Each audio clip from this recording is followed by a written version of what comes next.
कुछ दिन पहले एक प्रमुख मीडिया चैनल में मैं कपिल सिब्बल जी के इंटरव्यू को देख रहा था।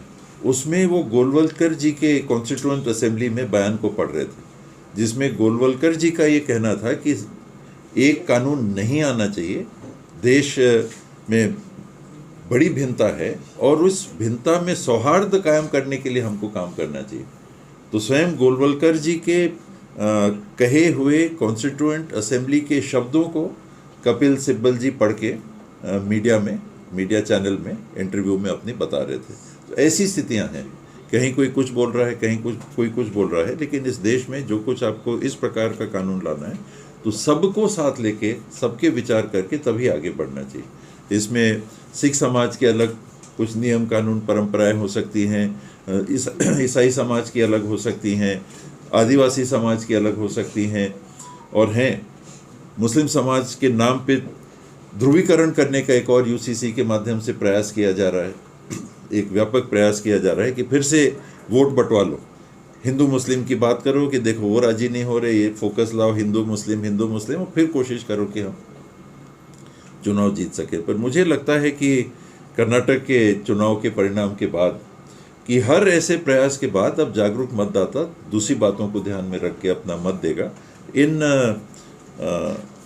भावनात्मक बातों में वो नहीं आएगा। वहाँ हनुमान जी भी प्रकट हुए, वहाँ केरल लेटर्स भी आए, वहाँ हिजाब की भी बात हुई, मुस्लिम रिजर्वेशन को ख़त्म करने की भी बात हुई। एक व्यापक पोलराइजेशन का प्रयास कर्नाटक में किया गया था। अंततः मतदाताओं ने एक स्पष्ट मत दिया, और यहाँ भी मुझे लगता है कि यूसीसी एक तो राज्य के चुनाव का कोई मुद्दा नहीं है, लोकसभा के चुनाव आते तक भी लोग समझ जाएंगे कि बाकी बातें ख़त्म होने के बाद अब सर्जिकल स्ट्राइक नहीं है, अब पुलवामा नहीं है, अब 370 नहीं है, अब राम मंदिर नहीं है, अब क्या।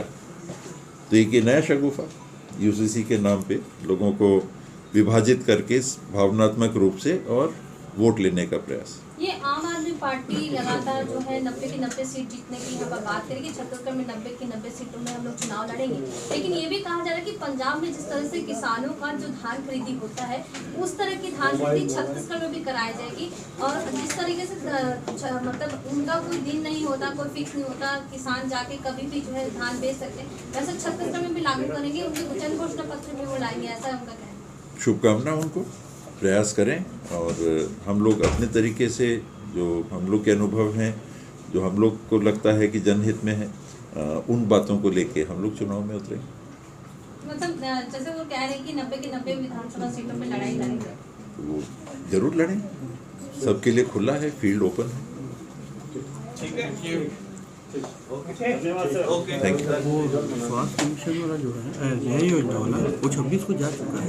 हाँ, और ये वो वाला उनको याद दिलाना है। तो ये मैं सीए साहब से बात किया था, तो बोले कि उनके पास रखा हुआ है। मैंने उनको ये कहा चाहे जिस नाम से करें, वो तो आपकी वो नाम से अपन ने तो ये कहा था कि आप कर सकते हो, मतलब आप घोषणा कर सकते हो, वो नहीं करना है।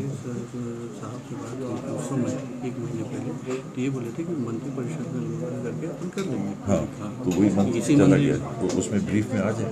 मैं वही आज मैं बात कर लेता हूँ।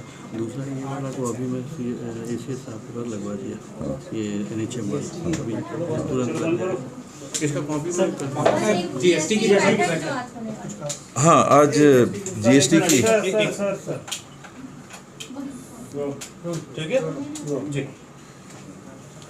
जीएसटी की विभागीय समीक्षा बैठक हम लोग आज ले रहे हैं। 1 तिमाही पूर्ण हो गई जून को, जीएसटी लागू हुए भी 6 साल अब पूरे हुए। तो स्थिति क्या है, राज्य में स्थिति क्या है, आमदनी का जरिया जो राज्य के लिए प्रमुख जीएसटी के माध्यम से बना हुआ है, उसमें हम लोगों ने रियलाइजेशन कैसे की है, और उसके साथ में जो एडवोकेट्स हैं, सीए हैं, जो जीएसटी के मामलों को डील करते हैं, उनके साथ बैठक कर रहे हैं कि क्या स्थितियां हैं, कुछ बातें हों जिनको वो चाहें कि हम लोग जीएसटी काउंसिल में रखें। तो 11 तारीख को दिल्ली में जीएसटी काउंसिल की बैठक है, तो उनकी भी राय लेके कोई ऐसी बातें होंगी तो उनको रखेंगे। व्यवसायियों को भी हम लोगों ने बुलाया है कि आप लोग भी आएँ, क्या स्थिति है, आपको कोई परेशानी हो रही हो या कोई दिक्कत हो, हम लोग विभाग से किस तरह से पहल करके राज्य के लिए राजस्व अच्छे तरीके से हम लोग एकत्रित कर सकते हैं, सबके सहयोग से एकत्रित कर सकते हैं, उस पर चर्चा। और कोई बिंदु ऐसे हों जो वो भी जीएसटी काउंसिल में सोचते हैं कि चर्चा के लिए रखना चाहिए, तो उनसे भी राय करेंगे। तो तीनों चीज़ें हैं, एडवोकेट से, सीए से मिलना, व्यवसायियों से मिलना और विभाग की समीक्षा। ये महाराष्ट्र में अजित पवार को लेकर पार्टी का लीडर चुना गया। ये अपने अपने लीडर सब बन जा रहे हैं। मैंने तो एनसीपी को सुना था।